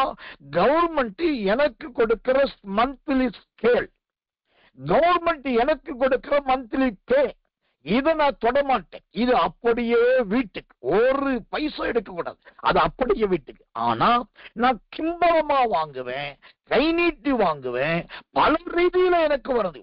அதுல இருந்து நல்ல டைத் கொடுக்கிறேன், அதுல இருந்து நான் சொல்றோம் நல்ல ஆஃபரிங் கொடுக்கிறேன். நான் சொல்றேங்க, இந்த காணிக்கைகளை தேவன் அங்கீகரிப்பதே கிடையாது. நீங்க படைக்கிறது மந்தையிலிருந்து படைக்கணும். ஓ சோத்திரம், கர்த்தர் நல்லவே. ரெபெக்காள் தன் குமாரனாகிய யாக்கோபுக்கு நல்ல ஒரு ஆலோசனை சொல்லி கொடுத்தான். என்ன ஆலோசனை தெரியுமா? யாக்கோபே, இங்க வா, நீ மந்தையில போய் ஒரு ஆட்டுக்குட்டியை தேர்ந்தெடுத்துட்டு வா. ஏதோ யாருதோ இல்லை, மந்தையில் இருக்கிற ஆட்டுக்குட்டி எடுத்துட்டு வா, அதை நான் உனக்கு ருசியா சமைச்சு கொடுப்பேன். இப்ப நல்லா கவனிக்கணும். தன் புருஷனுக்கு கொடுக்கிறதையும் தகப்பனுக்கு கொடுக்கிறதையுமே மந்தையிலிருந்து எடுத்து கொடுக்கிறா அப்படின்னாக்கா, நம்ம எங்கேயோ வருஷத்துல வழியில கடந்ததையும் தெருவுல கடந்ததையும் மற்றவர்கள் கண்ணீரில் சம்பாதித்ததையும் மற்றவர்களுடைய துக்கத்தை கொடுத்ததையும் லஞ்சம் வாங்கியும் திருடி எடுத்ததையும் வஞ்சகமா எடுத்ததையும் பொய் சொன்னதையும் அடுத்தவர்களது எடுத்து அது தேவனுடைய பலிபீடத்துக்கு படைப்போம் என்று சொன்னால், அந்த தேவன் பிழிகிற பிழிதல் என்பது அது உபத்திரவத்தை கொடுக்கிறதா இருக்கும். தேவனுக்கு படைப்பதற்காக பிழியப்படுகிறோம். அந்த தேவனுக்காக படைப்பதை பிழிவது என்பது நாம் பாடுபட்டு கஷ்டப்பட்டு வருத்தப்பட்டு வேலை பார்த்து உழைத்து சம்பாதித்து அதிலிருந்து கொடுப்பதுதான் தேவனுக்கு படைக்கப்படுவது. அந்த திராட்சை பழத்தையும் அந்த திராட்சை ரசத்தையும் ஆண்டவர் அருமையாய் பார்ப்பார். என் மகன் தன்னுடைய உழைப்பின் நிமித்தம் கொடுத்தால், என் மகன் தன்னுடைய வருமானத்துல கொடுத்தான், அதை கர்த்தர் பார்ப்பார். இத்தனை வருஷம் நீங்க பிழியப்பட்ட அனுபவத்துக்கு பதிலாக அங்க மகிமையான தயவை கர்த்தர் கொடுப்பார். கர்த்தர் நல்லவே, கர்த்தர் நல்லவே, கர்த்தர் நல்லவே. நீங்கள் தேவனுக்கு படைப்பது எப்படிப்பட்டதா இருக்கிறது? நீங்கள் தேவனுக்கு கொடுத்ததும் கொடுக்கிறதும் எப்படிப்பட்டதா இருக்கிறது? தேவனுடைய நாமத்துக்கு மகிமை உண்டாவதாக. இந்த படைக்கப்பட்டதில் ஒரு வார்த்தை இருக்கு. எத்தனை பேருக்கு இது இருக்கு அந்த வார்த்தை தெரியும் தெரியல. ஒத்த பிரகாரம், ஒத்த பிரகாரம் என்கிற ஒரு வார்த்தை படைக்கிறதுல பிரதானமான வார்த்தையா இருக்கு. அது என்னையா ஒத்த பிரகாரம்? நான் சொல்லல, வேதம் தான் சொல்லுகிறது. அதே லேவியராகமம் யாத்திரையாகமம் 29ஆம் அதிகாரம் 41ஆம் வசனத்தை பாருங்க. யாத்திரையாகமம் 29:41. மற்ற ஆட்டுக்குட்டியை மாலையிலே பலியிட்டு காலையில செலுத்தின போஜன பலிக்கும் பான பலிக்கும் ஒத்த பிரகாரம் அதை கர்த்தருக்கு சுகந்த வாசனையான தகன பலியாக படைக்க கடவை. அல்லேலூயா. மாலையில படைக்கப்பட்டதும் காலையில படைக்கப்பட்டதும் ஒன்றோடு ஒன்று ஒத்த பிரகாரமா இருக்கணும். இன்னும் அதை இன்னும் விவரமா சொல்லணும்னா, நீங்க கர்த்தருக்கு படைப்பது தேவனுக்கும் மனுஷனுக்கும் ஒத்ததா இருக்கணும். இயேசு சொன்னார்ல பேதுருவை பார்த்து, பேதுரு இங்க வா, நேர கடலுக்கு போ, ஒரு தூண்டில போடு, ஒரு மீன் வரும், வாயை திறந்து பாரு, அது வெள்ளி பணம் இருக்கும். அந்த பணத்தை உனக்கும் எனக்கும் சேர்த்து ராயனுக்கு செலுத்த வேண்டியதை செலுத்த, உனக்கும் எனக்கும் சேர்த்து. நம்ம படைக்கிறது ஒத்த பிரகாரமா இருக்கணும். நமக்கும் அது சந்தோஷமா இருக்க வேண்டும். அதை பெற்றுக் கொள்ளுகிற தேவனும் அதுல சந்தோஷப்பட வேண்டும். நாம் மன துக்கத்தோடையோ அல்லது வியாகுலத்தோடையோ பலவிதமான குழப்பத்தோடையோ எந்த காரியத்தையும் திராட்சை பழத்தையும் எந்த திராட்சை ரசத்தையும் படைக்க கூடாது. அது தேவனுக்கும் ஒத்திருக்க வேண்டும், கொடுக்கிற நமக்கும் ஒத்திருக்க வேண்டும். அதுதான் படைத்தல், அதுதான் கொடுத்தல், அதுதான் தருதல். இதுதான் அந்த பிழியப்படுகிற அனுபவத்திலே மூன்றாவது அனுபவம். இன்றைக்கு உங்களுடைய ஆவிக்குரிய ஜீவியத்திலே இப்படிப்பட்ட படைக்கப்படுகிற அனுபவங்கள் இருக்கிறதா? பழுதற்றதாய் படைக்கிறீர்களா? மந்தையில் இருக்கிறதை எடுத்து படைக்கிறீர்களா? அது ஒத்த பிரகாரமாய் படைக்கிறீர்களா? இதுதான் தேவன் விரும்புகிறார். இதுதான் நமக்கு ரொம்ப முக்கியம். இந்த செய்திகளை எல்லாம் நீங்க திரும்ப திரும்ப திரும்ப திரும்ப போட்டு கேட்கணும். இந்த உபதேசங்கள் எல்லாம் நல்ல மனப்பாடம் பண்ணிக்கணும். அப்பதான் உங்க பலி ஜீவ பலியாய் மாறும். கர்த்தர் நல்லவர், கர்த்தர் நல்லவர், கர்த்தர் நல்லவர். பிழியப்படுகிற அனுபவம் 7 அனுபவம் என்று சொன்னோம். முதலாவது அது ராஜாவுக்காக பிழியப்பட்டது. 2வது குத்து விளக்குக்காக பிழியப்பட்டது. 3வது படைப்பதற்காக பிழியப்பட்டது. 4வது எதற்காக பிழியப்பட வேண்டும்? லேவியராகமத்தின் புஸ்தகம் 24ஆம் அதிகாரம் 2வது வசனம். லேவியராகமம் 24:2. குத்துவிளக்கு எப்போதும் எரிந்து கொண்டிருக்கும்படி அதற்காக இடித்து பிழிந்த தெளிவான ஒலிவ எண்ணெயை இஸ்ரவேல் புத்திரர் உன்னிடத்தில் கொண்டு வரும்படி அவர்களுக்கு கட்டளையிடு. அல்லேலூயா. இங்கு அந்த பிழியப்படுகிற அனுபவம் 4வது அனுபவத்தை பார்க்கிறோம். இது எதை குறிக்க தெரியுமா? எப்பொழுதும் எரிந்து கொண்டிருக்க வேண்டும். நாம் தேவனுக்காக பிழியப்படுகிற அனுபவம், கர்த்தர் நல்லவர், கர்த்தர் நல்லவர், அது நல்ல எரிந்து கொண்டிருக்கிற அனுபவமாய் இருக்க வேண்டும். எனக்கன்பான தேவ பிள்ளைகளே, அந்த எரிந்து கொண்டிருக்கிற அனுபவம் என்பது எதை குறிக்கிறதா இருக்கிறது? நான் இன்றைக்கும் கர்த்தருக்குள் பிரகாசமாய் இருக்கிறேன் என்பதை காண்பிக்கிறது. கர்த்தர் நல்லவர், கர்த்தர் நல்லவர், நான் இன்றைக்கும் கர்த்தருக்குள் பிரகாசமாய் இருக்கிறேன். என்னை சத்துரு வந்து அணைக்க பார்த்தான், அணைக்க முடியல. என்னை இந்த ஊழியத்துக்கு போகாதே என்று தடுக்க பார்த்தார்கள், தடுக்க முடியல. நீ போய் ஞானஸ்நானம் எடுக்க கூடாது என்று சொன்னார்கள், அவர்களால் நிறுத்த முடியல. நீ திருவிருந்து எடுக்க கூடாது என்று சொன்னார்கள், அவர்களால் என்னை மேற்கொள்ள முடியல. ஏனென்றால் நான் கர்த்தருக்குள் இன்றைக்கும் எரிந்து கொண்டே இருக்கிறேன். நான் கர்த்தருக்குள் இன்றைக்கும் பிரகாசித்துக் கொண்டே இருக்கிறேன். இந்த எரிந்து கொண்டிருக்கிற அனுபவம் எப்ப வரும்? இந்த பிரகாசிக்கிற அனுபவம் எப்போ வரும்னா, கர்த்தருக்காக பிழியப்படுகிற அனுபவம் வரும்போது தான். அந்த பிழியப்பட்டதா நாம் கர்த்தருக்காக எரிந்து கொண்டிருக்க முடியும், கர்த்தருக்காக பிரகாசித்துக் கொண்டிருக்க முடியும், கர்த்தருக்காக வெளிச்சம் கொடுத்து கொண்டிருக்க முடியும். என்னை பறிக்கவும் கூடாது, என்னை இடிக்கவும் கூடாது, என்னை பிழியவும் கூடாது, என்னை யாரும் தொடவும் கூடாது, எந்த பாடுகள் வரவும் கூடாது, எந்த கஷ்டம் வரவும் கூடாது, நான் அவமானத்தை சந்திக்கவும் கூடாது. ஆனா கர்த்தருக்குள்ள நல்லா இருக்கணும், ஆனா நல்ல சாட்சியா இருக்கணும், எல்லாருக்கும் பிரகாசமா இருக்கணும்னா முடியவே முடியாது. இது வேதத்துக்கு விரோதமான சத்தியம், இது தேவனுக்கு எதிரான பகையுள்ள உபதேசம்.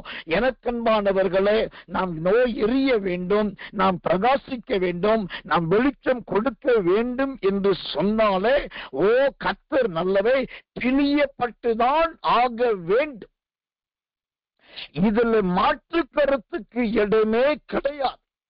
கர்த்தர் நல்லவே. ஒரு காலத்துல தமிழ்நாட்டில மாட்டு வண்டிகள் ரொம்ப அதிகமா இருக்கு.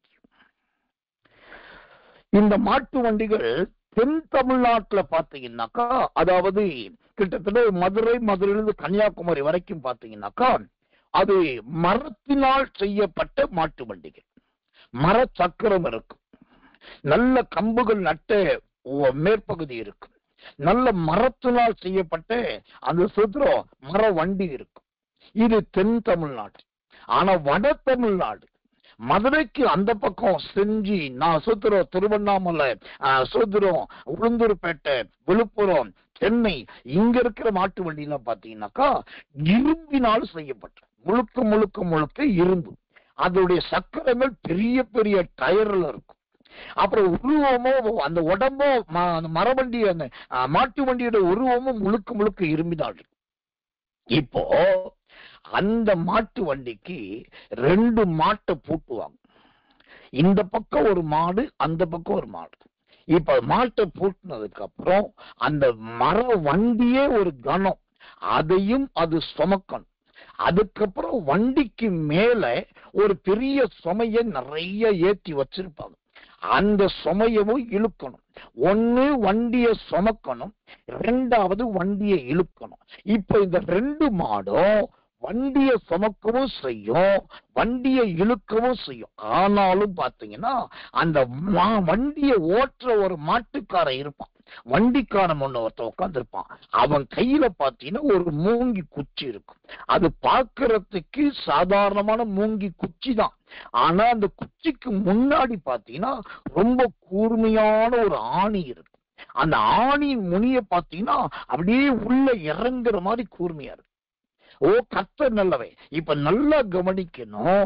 ஏற்கனவே அந்த மாட்டு வண்டியே சுமந்துட்டு இருக்கு. 2வது மேலவற்றிற்கு ஏராளமான பாரத்தை இழுத்துட்டு இருக்குது. ஆனாலும் இந்த மாட்டுக்காரன் என்ன பண்ணுவான்னா, அப்போதைக்கப்போ குச்சியை வச்சு 2 தட்டு தட்டுவான். அவன் 3 விதத்துல மாட்டை விரட்டுவான். ஒண்ணு குச்சியை வச்சு மாட்டுடைய முதுகுல 2 பக்கம் ஹை ஹை ஹை ஹை அப்படின்னு அடிப்பான், லைட்டா தட்டுவான். கேட்கலையா, 2வது என்ன பண்ணுவோம், மாட்டுடைய வாழை பிடிச்சு லைட்டா தூக்கி கொண்டு திரும்பி விடுவான். அது உடனே உடம்பெல்லாம் வலி கொடுக்கும். உடனே இந்த மாடு வண்டியை நல்லா இழுக்கும். இப்ப அவன் விரும்புறபடி மாட்டை முதுகுல அடிச்சு அது போக முடியல. இவன் விரும்புற அளவுக்கு வாழை நல்ல கிள்ளி விட்டு அந்த சுருக்கி விட்டு அடிச்சும் அந்த வண்டி வேகமா போலன்னா, 3வது என்ன பண்ண தெரியுமா, அந்த கையில இருக்க குச்சியில முனியில ஊசி இருக்கு பாருங்க, அதை வச்சு குத்துவான். அதை குத்துனாக்கா மாடு காலை உதறிக்கிட்டு வாழை தூக்கிக்கிட்டு அந்த பாரத்தோட வண்டி இழுத்து வேகமா போகும். இப்ப நல்லா கவனிக்கணும். ஏன் இதை சொல்றேன்னாக்கா, ஒரு சோத்திரம் அந்த மாட்டுக்காரன்ட்ட நல்ல பேர் வாங்கணும்னாக்கா அவன் தட்டி கொடுத்தாலும் நீங்க போய் தான் ஆகணும். அவன் வாழை பிடிச்சி திருக்கின மாதிரி உங்களை திருக்கினாலும் நீங்க இழுத்துதான் ஆகணும். ஊசிய வச்சு குத்துனாலும் வேகமா போய்தான் ஆகணும். நான் கணைய கலண்டுக்குவேன், நான் சோத்திர தோள்பட்டை விட்டு விலகிடுவேன், இந்த வண்டி இழுக்க மாட்டேன்னு சொல்லவே முடியாது. அப்போ இங்கு 4வது பிழியப்பட்ட அனுபவம் ஒரு எரிந்து கொண்டே இருக்கிற அனுபவம். இந்த எரிந்து கொண்டே இருக்கிற அனுபவம் எதை குறிக்கிறது தெரியுமா? இந்த குத்தப்படுகிற வாள் திருக்கப்படுகிற அடிக்கப்பட்ட அனுபவத்தை சந்தோஷமா ஏத்துக்கிட்டு, நீ என்ன அடிச்சாலோ, நீ என்ன குத்துனாலோ, நீ என்ன வாழம் இருக்குனாலோ, நான் கரெக்டா உன் வீட்டுக்கு போய் உன்னை சேர்த்துருவேன் சொல்லி அந்த மாடு நன்றியோடு போகுது பாருங்க. அதுதான் இந்த வாழ்க்கை. எனக்கன்பான தேவ பிள்ளைகளே, கர்த்தர் நல்லவே, கர்த்தர் நல்லவே. நிறைய பேருக்கு இது தெரிகிறது இல்லை. தேவனுக்குரிய நாமத்துக்கு மகிமை கிருபை உண்டாவதாக. அப்போ இந்த எரிந்து கொண்டிருக்கிற அனுபவம் எது தெரியுமா? உங்களுக்கு உபத்திரவம் வந்தாலும் நீங்கள் கர்த்தருக்கு பிரகாசிக்கணும். சந்தோஷம் வந்தாலும் கர்த்தருக்கு பிரகாசிக்கணும். எப்போதுமே நீங்க பிரகாசிக்கிறவர்களா உங்களை காமிச்சுக்கிட்டே இருக்கணும். இதுதான் இந்த உலகம். நீங்க கொஞ்சம் அசையாம நின்னுட்டீங்க, நீங்க தான் சிலைன்னு சொல்லி உங்களுக்கு ஒரு மாலையை போட்டு தூக்கி சப்பரத்துல வச்சு ஊர்வலமா இழுத்துட்டு போய் கடைசியில ஆத்துல கரைச்சே போட்டுருவோம். நீங்க நிக்கிறதுல பிரயோஜனம் இல்லை. கையை ஆட்டிட்டு இருக்கணும், காலை ஆட்டிட்டு இருக்கணும், தலையை ஆட்டிட்டு இருக்கணும், உடம்பு ஆட்டிட்டு இருக்கணும். ஏதாவது ஒண்ணு பண்ணி நான் எரிஞ்சுக்கிட்டு தான் இருக்கிறேன், நான் பிரகாசமா தான் இருக்கிறேன், நான் வெளிச்சமா தான் இருக்கிறேன், கர்த்தர் என்னோட இருக்கிற சொல்லணும். அப்போ அதற்கு இந்த பிழியப்பட்டால் மட்டும்தான் எரிந்து கொண்டிருக்க முடியும். ஓ கர்த்தர் நல்லவே, கர்த்தர் நல்லவே. உங்களோட வாழ்க்கை எப்போதும் கர்த்தருக்காக யோவா ஸ்நானகனை போல எரிந்து பிரகாசிக்கிற விளக்கா இருக்கிறீர்களா என்பதை கொஞ்சம் கவனியுங்கள். தேவனுடைய நாமத்துக்கு மகிமை கிருபை தயை உண்டாவதாக. 4 காரியங்களை பிழியப்படுகிற காரியத்தை பார்த்தோம். 5வதாக இந்த பிழியப்படுகிற அனுபவம் எதை காண்பிக்கிறது? என்னாகமத்தின் புஸ்தகம் 28ஆம் அதிகாரம் 5வது வசனம், என்னாகமம் 28:5 வாசிக்கிறேன். போஜன பலியாக ஒரு மரக்காலிலே 10ல் ஒரு பங்கானதும் இடித்து பிழிந்த கார்படி எண்ணெயிலே பிசைந்ததுமாகிய மெல்லிய மாவையும் செலுத்த கடவீர்கள். அல்லேலூயா. கர்த்தர் நல்லவே, கர்த்தர் நல்லவே. இங்கு பிழியப்படுகிற அனுபவம் 5வது அனுபவத்தை பார்க்கிறோம். இந்த 5வது அனுபவம் எதை காண்பிக்கிறது? போஜன பலி என்று வேதம் சொல்லுகிறது. போஜன பலி. எனக்கன்பான தேவ பிள்ளைகளே, அப்படியானால் இந்த போஜன பலி என்றால் என்ன? இந்த போஜன பலி என்பது எதை காண்பிக்கிறதா இருக்குது? இந்த போஜன பலியை குறித்து வேதம் சொல்லுகிற அருமையான சத்தியம் என்ன? ஒரு வசனத்தை வாசிக்கிறேன், ஜெபத்தோடு கவனிங்கள். கர்த்தர் நல்லவர், கர்த்தர் நல்லவர், கர்த்தர் நல்லவர். ஆண்டவருடைய நாமத்துக்கு வேண்டது. யோவேல் தீர்க்க தரிசனத்தின் புஸ்தகம் 2ஆம் அதிகாரம் 14வது வசனம். யோவேல் 2:14. ஒருவேளை அவர் திரும்பி மனஸ்தாபப்பட்டு உங்கள் தேவனாகிய கர்த்தருக்கு போஜன பலியையும் பான பலியையும் செலுத்துவதற்கான ஆசீர்வாதத்தை தந்தருளுவார். அல்லேலூயா. இந்த பிழியப்படுகிற 5வது அனுபவம் போஜன பலியை குறித்து. இந்த போஜன பலி எதை குறிக்கிறது? கர்த்தர் நல்லவே, அது நல்ல ஆசீர்வாதத்தை குறிக்கிறது. தேவனுடைய மனஸ்தாபத்தை குறிக்கிறது. அல்லேலூயா. பலியிலேயே பலி. இந்த போஜன பலி ஆண்டவரையே மாற்றுது. என்னவா மாற்றுது? வைராக்கியமுள்ள ஆண்டவர், ஓ மகா பரிசுத்தமுள்ள ஆண்டவர், வானத்தை பூமி உண்டாக்கிறவனை தன்னை காண்பிக்கிற ஆண்டவர் இந்த போஜன பலியை கொடுத்த உடனே அவர் அப்படியே மனஸ்தாபப்படுகிறவராய் மாறிவிடுகிறார். எனக்கன்பான தேவ பிள்ளைகளே, தேவனுடைய மனஸ்தாபத்தை பெற்றுக்கொள்ள பாருங்கள்.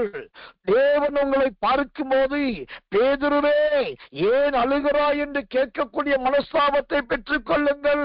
இயேசு பார்க்கும் போது நாயினொரு விதவையை பார்த்து ஸ்திரியே அழாதே என்று சொன்னாரே, அந்த மனஸ்தாபத்தை பெற்றுக் கொள்ளுங்கள். ஓ எரிகோவுக்கு வரும்போது நான் சொல்ற சகைவை பார்த்து, சகைவே இறங்கி வா, உன் வீட்டில் தங்க வேண்டும் என்று சொல்லி அவன் மீது மனஸ்தாபப்பட்டாரே, அந்த மனஸ்தாபத்தை பெற்றுக் கொள்ளுங்கள். இங்கு சொல்லப்படுகிற மனஸ்தாபம் என்பது வருத்தத்தை அல்ல, ஓசத்திர வேதனையை அல்ல. இங்கு சொல்லப்படுகிற மனஸ்தாபம் என்பது தேவனுடைய இரக்கத்தை குறிக்கிறது. இந்த போஜன பலியை கொடுத்து மனஸ்தாபத்தை பெற்றது யார் என்று கேட்டால், வேதத்திலே மனோவா என்று சொல்லப்பட்ட அருமையான ஒரு மனுஷன் இருந்தார். இந்த மனுஷன் தான் தேவனுக்கு நல்ல சோத்திரம் அருமையான அந்த போஜனத்தை கொடுக்கிறார். அந்த போஜன பலியை செலுத்தும் போது நடக்கிறது என்ன? அங்கு அந்த கர்த்தருடைய தூதன் இறங்கி, ஓ நீ அடுத்த உற்பத்தி கால திட்டத்திலே ஒரு குமாரனை பெற்றெடுப்பா என்று சொல்லி, உன் மனைவியாகிய மலடியாயிருக்கிறாளே அந்த மலட்டுத்தன்மை மாறுகிறது என்று சொல்லி அற்புதமான ஒரு பிள்ளையை தீர்க்க தரிசனத்தின் முறையாய் பெற்றார்கள். இப்ப நல்லா கவனிங்க, இந்த பிழியப்படுகிற 5வது அனுபவம் போஜன பலி. இப்ப மனோவாவின் மனைவியும் எதனால் பிழியப்பட்டார்கள்? அவங்க கணவனும் மனைவியா இருக்காங்க, தாம்பத்திய வாழ்க்கையில இருக்காங்க, நல்ல விவசாயியா இருக்காங்க, செல்வ திரட்சி உள்ளவங்களா இருக்காங்க. ஆனா ஆஸ்திய ஆள ஒரு குமாரன் இல்லை, அவர்களுக்கென்று ஒரு சந்ததி, ஒரு பிள்ளை இல்லை. பிள்ளை இல்லை என்கிற மலட்டுத்தன்மை என்கிற அந்த சாபத்தினால் பிழியப்பட்டார்கள். ஆனால் எனக்கன்பானவர்களே, அந்த பிழியப்படுகிற அனுபவத்துக்கு மத்தியிலும் தேவனுக்கு ஒரு போஜன பலி செலுத்தினார்கள். செலுத்தின உடனே அங்கு ஒரு தீர்க்க தரிசனம் வருகிறது. அந்த தீர்க்க தரிசனத்தின்படி ஆண்டவர் மனோவாவின் மனைவியை கடாட்சித்தார். ஓ கர்த்தர் அழகான ஒரு பிள்ளையை கொடுத்தார். இது எதை குறிக்கிறது? இந்த போஜன பலி சாபத்தை நீக்குவதை குறிக்கிறது. சாபத்தை நீக்குவது. உபாகமத்தின் புஸ்தகம் 7ஆம் அதிகாரம் 14ஆம் வசனம் சொல்லுகிறது, ஆணிலாகிலும் பெண்ணிலாகிலும் இனி மலடு இருப்பது இல்லை. அப்போ எனக்கன்பானவர்களே, நீங்கள் தேவனுக்காக பிழியப்படுகிறீர்களா? போஜன பலியாய் பிழியப்படுகிறீர்களா? சாபத்தை சமக்கிறேன் சொல்லுகிறீர்களா? மனோவாவின் குடும்பத்தின் சாபத்தை ஆசீர்வாதமாய் மாற்றின தேவன், என் தேவனாகிய கர்த்தர் உங்க சாபத்தை மாற்றி உங்களை மனோவாவின் மனைவியை போல ஆசீர்வதிக்க வல்லவராய் இருக்கிறார்.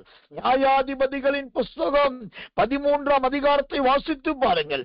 அங்கு மனோவாவின் வாழ்க்கையில் நடந்த மகிமையான காரியங்களை நீங்கள் பார்க்கலாம். எனக்கன்பான தேவ பிள்ளைகளே, இங்கே பிழியப்படுகிற 5வது அனுபவம் அது போஜன பலியின் அனுபவம். அது தேவனுடைய இரக்கமாகிய மனஸ்தாபத்தை பெற்றுக் கொடுக்கும். அது வாழ்க்கையில் இருக்கிற சாபத்தையே மாற்றி போடும். கர்த்தர் நல்லவே, கர்த்தர் நல்லவே, கர்த்தர் நல்லவே. 6வதாக இந்த பிழியப்படுகிற அனுபவம் எதை காண்பிக்கிறதா இருக்கிறது? தேவனுடைய நாமத்துக்கு மகிமையுள்ளதாக நியாயாதிபதிகளின் புஸ்தகம் 6ஆம் அதிகாரம் 38வது வசனம். நியாயாதிபதிகள் 6:38. அப்படியே ஆயிற்று. அவன் மறுநாள் காலமே எழுந்திருந்து தோலை கசக்கி அதிலிருந்து பனி நீரை ஒரு கிண்ணம் நிறைய பிழிந்தான். அல்லேலூயா. இங்க பிழியப்படுகிற அனுபவம் எதை குறிக்கிறது? எப்படி பிழிகிறான் பாருங்க. அந்த கிதியோன் கசக்கி பிழிகிறான். இந்த கசக்கி பிழியப்படுகிற என்க அனுபவம் எதை காண்பிக்கிறதா இருக்கிறது? கசக்கி பிழிதல் என்றால் என்ன? அழகான ஒரு வசன விளக்கத்தை காண்பிக்கிறேன். லூக்கா சுவிசேஷத்தின் புஸ்தகம் 9ஆம் அதிகாரம் 39வது வசனம். லூக்கா 9:39. ஒரு ஆவி அவனை பிடிக்கிறது. அப்பொழுது அவன் அலறுகிறான். அது அவனை நுரைத்தள்ள அலைக்கழித்து அவனை கசக்கின பின்பு அவனை விட்டு நீங்குவது அரிதாயிருக்கிறது. திரும்ப வாசிக்கிறேன். லூக்கா 9:39. ஒரு ஆவி அவனை பிடிக்கிறது. அப்பொழுது அலறுகிறான். அது அவனை நுரைத்தள்ள அலைக்கழித்து அவனை கசக்கின பின்பும் அவனை விட்டு நீங்குவது அரிதாயிருக்கிறது. இந்த கசக்கி பிழிகிற அனுபவம் எதை குறிக்கிறது? பிசாசின் போராட்டத்தை குறிக்கிறது. பிசாசினால் சோதிக்கப்படுகிற அனுபவம். இங்க ஒரு சத்தியத்தை சொல்ற, கவனமா கவனிங்க. தேவன் என்னை பிழிகிறார், தேவன் என்னை கசக்கி போட்டார் நீங்க சொல்றது மிகப்பெரிய அபத்தம். ஒருவேளை தேவனே உங்களை பிழியல, தேவன் உங்களை கசக்கலன்னு வச்சுக்கோங்களேன், சத்துரு வந்து கசக்கிடுவான், சத்துரு வந்து பிழிவான். தேவன் கசக்கினால் சாபம் தீரும். தேவன் கசக்கினால் விளக்கு எரியும். தேவன் கசக்கினால் இழந்த பதவி பானப்பாத்திரம் கிடைத்தது போல திரும்ப கிடைக்கும். ஆனா பிசாசு கசக்கினால் அங்க என்ன நடக்கும்? அந்த லூக்கா 9:39 சொல்லுது. அவங்க ஒண்ணு, அசுத்தாவி வந்து உங்களை பிடித்துக் கொள்ளும். 2வது, வீட்டில ஒரே அலறல் சத்தம் இருக்கும்.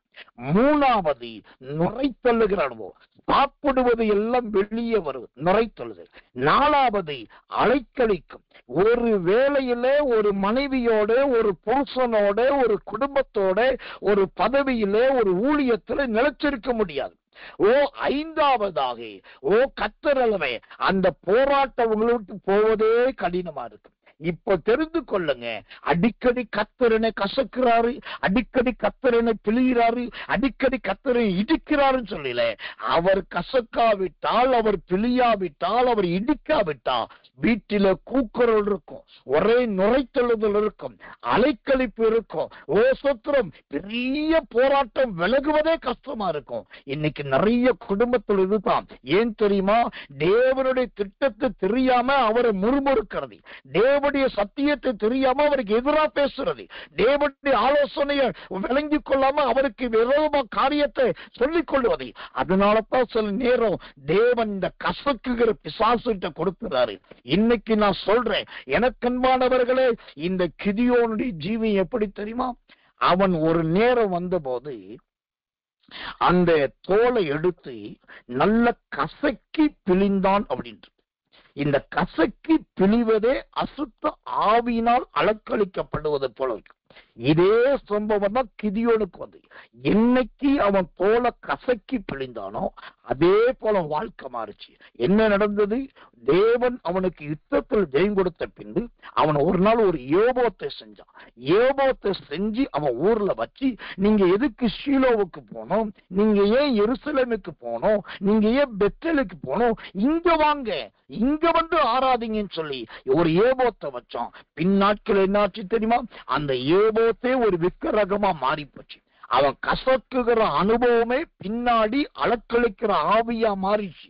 இதுல இருந்து தெரிந்து கொள்ளுங்க, யாராவது உங்களை கசக்குறாங்க, யாராவது கசக்கி உங்க பிழிய பாக்குறாங்க, உங்க ஜீவன் எடுக்க பாக்குறாங்க, அடிமைப்படுத்த பாக்குறாங்கன்னா தேவன் அவர்களை சீக்கிரம் அசுத்த ஆவிக்கு ஒப்பு கொடுக்க போகிறார்.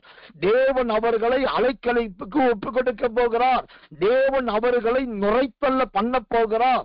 தேவன் அவர்கள் வீட்டிலே அலறுதலை கொடுக்க போகிறார். இதுதான் நடக்க போகிறது. நீங்கள் மௌனமாயிருங்க. இங்க ஒரு ஆவி ஒரு மனுஷனை பிடித்தது, அந்த மனுஷனை கசக்கினது, அந்த மனுஷனை அலற வைத்தது, அந்த மனுஷனை சொல்கிறோம் நுரைத்தள்ள வைத்தது. ஆனா இதெல்லாம் பார்க்கிற இயேசுவுக்கு ஒண்ணுமே நடக்கல. அவரு கசக்கல, அவரு சொல்கிறோம் அலறல, அவர் புலம்பல, அவர் நுரைத்தல்ல, அவர் அமைதியா நின்றார். இதுதான் சாட்சி. உங்களை யார் கசக்கிறாங்களோ, யார் பிழிகிறாங்களோ, உங்களை சோதிக்கிறாங்களோ, கர்த்தர் அவர்களை அந்நிய ஆவிகளுக்கு ஒப்பு கொடுப்பார். நீங்க தைரியமா இருங்க. இயேசுவுக்கு ஒன்றும் நடக்காமல் அவர் விடுதலையோடு இருந்ததை போல, அவர் ஜெயிக்கிறவராய் இருந்ததை போல, அற்புதத்தை செய்கிறவராய் இருந்ததை போல, அசுத்தாவி மேற்கொள்ளுகிறவராய் இருந்ததை போல உங்களையும் கர்த்தர் இருக்க வைப்பார். இது நடக்கும், இது நிறைவேறும், இது சத்தியம், இது மாறாது. கர்த்தர் நல்லவர், கர்த்தர் நல்லவர், கர்த்தர் நல்லவர். ஆம், இந்த திராட்சை பழம் பிழியப்படுகிற அனுபவம் 6 காரியத்தை பார்த்தோம். கடைசியாய் ஒரே ஒரு சம்பவத்தை நான் சொல்லி முடிக்கிறேன். இந்த திராட்சை பழம் பிழியப்படுகிறதே அது எதை குறிக்கிறது? 1 ராஜாக்களின் புஸ்தகம் 5ஆம் அதிகாரம் 11வது வசனம். 1 ராஜாக்கள் 5:11 வாசிக்கிறேன். சாலமோன் ஈராமின் அரண்மனைக்கு போஜனத்துக்காக 20,000 கலம் கோதுமையும் இடித்து பிழிந்த ஒலிவ மரங்களின் 20 கல எண்ணெயையும் கொடுத்தான். இப்படி சாலமோன் ஈராமுக்கு வருஷாந்தரம் கொடுத்து வந்தான். அல்லேலூயா! கர்த்தர் நல்லவர், கர்த்தர் நல்லவர், கர்த்தர் நல்லவர். கடைசியாக இங்கு ஒரு திராட்சை பழம் பிழியப்படுகிறது. அது எப்படி பிழியப்படுகிறது என்று சொன்னால், அந்த 1 ராஜாக்கள் 5ஆம் அதிகாரம் 11ஆம் வசனம் சொல்கிறது, அது நல்ல இடித்து பிழிந்தார்கள், இடித்து பிழிந்தார்கள். எனக்கன்பான தேவ பிள்ளைகளே, இந்த இடித்து பிழிவது என்றால் என்ன? இடித்து பிழிவது எதை காண்பிக்கிறதா இருக்கிறது? கர்த்தர் நல்லவர், கர்த்தர் நல்லவர், கர்த்தர் நல்லவர். வாசிக்கிறேன் ஒரு வசனத்தை. கலாத்தியரின் புஸ்தகம் 2ஆம் அதிகாரம் 18வது வசனம். கலாத்தியர் 2:18. நான் இடித்து போட்டவைகளையே நான் மறுபடியும் கட்டினால் பிரமாணத்தை மீறுகிறவன் என்று காணப்படுவேன். கர்த்தர் நல்லவர், கர்த்தனை இடித்து போட்டவைகளையே மறுபடியும் கட்டினான். அப்போ இங்க இடிக்கப்பட்ட இந்த அருமையான திராட்சை ரசம், இடிக்கப்பட்ட இந்த எண்ணெய் எதை காண்பிக்கிறது? சில விட்டு போன காரியத்தை திரும்ப செய்வது. இந்த சாலமோன் ஒரு காலத்துல நல்ல மனுஷனா இருந்தான். ஆனா இடையில நிறைய பேர் மனதை மாற்றினாங்க. இவன் திரும்பவும் ஸ்திரீகளின் பக்கமா போனான். இவன் திரும்பவும் இச்சைக்கு இடம் கொடுத்தான். இவன் திரும்பவும் விக்கிரக ஆராதனைக்கு போனான். கர்த்தர் நல்லவை, இடித்து போட்டதை மறுபடியும் கட்ட பார்த்தான். ஆனால் அவனுடைய வாழ்க்கை முடிவு என்ன ஆயிருச்சு? எனக்கன்பானவர்களே, எருசலேமுக்கு எதிர்ப்புறத்துல ஒரு மலை இருந்தது. அந்த மலையில போய் இவன் தன்னுடைய வைப்பாட்டிகள், இவனுடைய மனைவிமார்கள், மற்ற ஸ்திரீகளுக்காக ஆளுக்கு ஒரு விக்கிரக கோவிலை கட்டினான். கர்த்தர் நல்லவன். ஆனால் அந்த கட்டின அந்த கோவில் கட்டின மலைக்கு பேர் பின்னாட்கள் என்ன ஆச்சுன்னா நாசமலை என்று ஆகிவிட்டு. நாசமலை. எனக்கன்பான தேவ பிள்ளைகளே, தேவனாகிய கர்த்தர் சிலரை அடிப்பார், தேவனாகிய கர்த்தர் சிலரை உடைப்பார், தேவனாகிய கர்த்தர் சிலரை தண்டிப்பார். அவர்களை போய் நீங்கள் தூக்கக்கூடாது, அவர்களை போய் கட்டக்கூடாது, அவர்களை மீண்டும் நிறுத்துவேன் என்று இருக்கக்கூடாது. கர்த்தர் நல்லவே. உங்களை நிலைநிறுத்திருக்கிறாரா? அதிலே உறுதியாயிருங்கள். தேவன் அடித்தவனையும் தேவன் தண்டித்தவனையும் தேவன் சிருஷ்டித்தவனையும் தேவனால் இடிக்கப்பட்டவர்களையும் நீங்கள் மறுபடியும் கட்டக்கூடாது. எனக்கன்பான தேவ பிள்ளைகளே, அப்படியானால் நாம் என்ன செய்ய வேண்டும்? கர்த்தருடைய வழி எது என்று பார்த்து அதிலே நடக்க வேண்டும். இந்த இடிக்கப்பட்ட அனுபவத்தை குறித்த ஒரு வசனத்தை உங்களுக்காக வாசிக்கிறேன். ஜெபத்தோடு கவனிங்கள். கர்த்தர் நல்லவர், கர்த்தர் நல்லவர், கர்த்தர் நல்லவர். தேவனுக்கு மகிமை உண்டாவதாக. சங்கீதங்களின் புஸ்தகம் 137 சங்கீதம் 7வது வசனம். சங்கீத கர்த்தர் நல்லவே. 137 சங்கீதம் 7வது வசனம். கர்த்தாவே, எருசலேமின் நாளில் ஏதோமின் புத்திரரை நனையும், அவர்களை இடித்து போடுங்கள், அஸ்திபாரம் மட்டும் இடித்து போடுங்கள் என்று சொன்னார்களே. அல்லேலூயா. இங்கு வார்த்தை வருகிறது, அதை இடித்து போடுங்கள், அஸ்திபாரம் மட்டும் எடுத்து போடுங்கள். தேவன் தள்ளினவனை ஏற்றுக்கொள்ள பார்க்காதீர்கள், தேவன் புறக்கணித்தவர்களை அங்கீகரிக்க பார்க்காதீர்கள், தேவன் இடித்தவைகளை கட்ட பார்க்காதீர்கள். அது தேவனுடைய தீர்மானம் அல்ல. உங்களை கர்த்தர் எந்த ஸ்தானத்தில் வைத்தாரோ அதை காத்து கொள்ளுங்கள், அதுதான் நல்லது. அல்லேலூயா. இப்ப பிழியப்படுகிற அனுபவம் இந்த ஆதியாக 40:10-11 வாசிக்கிறோம். அந்த பழத்தை பறித்தான், அது நல்ல பிழிந்தான், அது ராஜாவின் பாத்திரத்தில் கொண்டு போய் ராஜாவின் கையிலே கொடுத்தா. எனக்கன்பான தேவச்சனமே, இந்த பிழியப்படுவதிலே இந்த 7 சத்தியத்தை, 7 பிரமாணத்தை, 7 படிக்கட்டுகளை தேவன் வைத்திருக்கிறார். இந்த வார்த்தையை திரும்ப கேளுங்க. உபத்திரவப்பட்டது நல்லது, அதனால் உங்களுடைய பிரமாணங்களை கற்றுக்கொண்டேன் என்கிற அந்த சத்திய வெளிப்பாட்டுக்குள் வாருங்கள். கர்த்தர் உங்களை ஆசீர்வதிப்பா. கடைசியா சொல்லி முடிக்கிறேன். இந்த பிழியப்பட்ட அந்த பழம் ராஜாவின் கையிலே போய் பாத்திரத்தில் இருந்ததை போல, அந்த ராஜாவின் கை என்பது தேவனுடைய சிங்காசனத்தையும் இயேசுவை குறிக்கிறது. ராஜாவின் கையில் இருக்கிற பாத்திரம் என்பது தேவனுடைய ராஜ்யமாகிய பரலோகத்தை குறிக்கிறது. உங்களையும் என்னையும் நம்மையும் ஆண்டவர் அந்த ராஜாவாகிய அவருடைய கையிலும் அவருடைய சிங்காசனத்திலும் அவருடைய ராஜ்யத்திலும் கொண்டு போய் சேர்ப்பாராக. இந்த தேவ வார்த்தை கண்டிப்பாய் உங்களை சந்திக்கும் என்று விசுவாசிக்கிறேன். கண்களை மூடி ஒப்பு கொடுத்து, ஆண்டவரே, நீருடைய வார்த்தைகளை எங்களுக்கு அனுப்பினதற்காக நன்றி. நாங்கள் பிழியப்படுவதை குறித்து யோசிப்பதே கிடையாது. ஆசீர்வாதமா இருக்க வேண்டும், ஆட வேண்டும், பாட வேண்டும், நல்ல கார்ல போக வேண்டும், நல்ல ராஜாங்க வாழ்க்கை வாழ வேண்டும், இதைத்தான் பார்க்கிறோம். ஆனா பிழியப்படுகிற அனுபவம், நீர் என்னை குத்துவிளக்காய் மாற்றுவே, பிழியப்பட்டால் ராஜாவின் பாத்திரமாய் மாற்றுவேன், பிழியப்பட்டால் போஜன பலியாய் மாற்றுவேன் என்று எவ்வளோ ரகசியத்தை சொல்லிக் கொடுத்து நாங்கள் சத்தியத்துக்கு எங்களை ஒப்பு கொடுக்கிறோம் என்று எல்லாரும் ஆவில நிரம்பி கண்களை மூடி ஒப்பு கொடுத்து கர்த்தரை ஸ்தோத்திரம் பண்ணுவோம். இயேசுவின் நாமத்தினாலே கர்த்தரை ஸ்தோத்திரிப்போம்.